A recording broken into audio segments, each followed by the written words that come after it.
জীবনের পথটা অনেক লম্বা, তাই শুধু চেহারা, স্টাইল বা মানুষ কি বলবে সেটা দেখে কাউকে বেছে নেবেন না। একসময় সৌন্দর্য চোখে অভ্যাস হয়ে যায়, তখন সবচেয়ে গুরুত্বপূর্ণ হয়ে দাঁড়ায় মানুষটা আপনার সাথে কেমন ব্যবহার করে, আপনার খেয়াল রাখে কিনা, আপনার খারাপ সময়ে পাশে থাকে কিনা, আপনাকে সম্মান করে কিনা। বিয়ের পর একটা জিনিস বুঝবেন, পারফেক্ট মানুষ বলে আসলে কেউ নেই। তাই পারফেক্ট কাউকে খুঁজবেন না, এমন কাউকে খুঁজবেন যে আপনার জন্য পারফেক্ট। কারণ প্রত্যেক মানুষেরই খুঁত আছে। সময়ের সাথে সাথে আমরা একে অপরের সেই খুঁতগুলো দেখি। এমন কিছু অভ্যাস দেখা যাবে যা হয়তো আপনার ভালো লাগবে না, কিন্তু ভালোবাসা মানেই শুধু একজনের ভালো দিকগুলোকে ভালোবাসা না।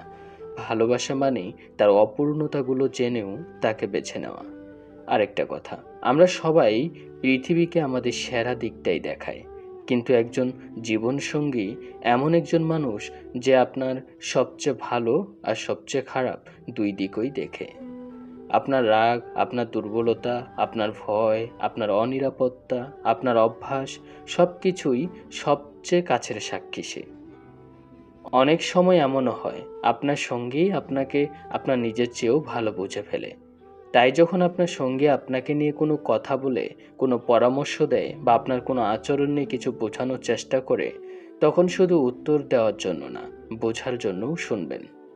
কারণ সম্পর্ক কোনো যুদ্ধ না যেখানে একজন জিতবে আর একজন হারবে।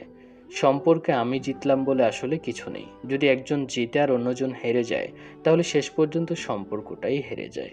আর যদি সম্পর্ক জিতে, তাহলে দুজনেই জিতে। জীবন অনেক ছোট, তাই কে ঠিক কে ভুল, কে বেশি করলো কে কম করলো, এই হিসাব করে জীবন পার করে দেওয়ার কোনো মানে নেই। একসাথে হাসো, একসাথে বোকামি করো, ছোট ছোট মুহূর্তগুলো উপভোগ করো। কারণ একদিন এই ছোট্ট মুহূর্তগুলোই সবচেয়ে বড় স্মৃতি হয়ে থাকবে। আরেকটা কথা, বিয়ে কখনো 50-50 না। কখনো আপনি 80% দিবেন, আপনার সঙ্গী 20% দিবে। কখনো উল্টোটা হবে।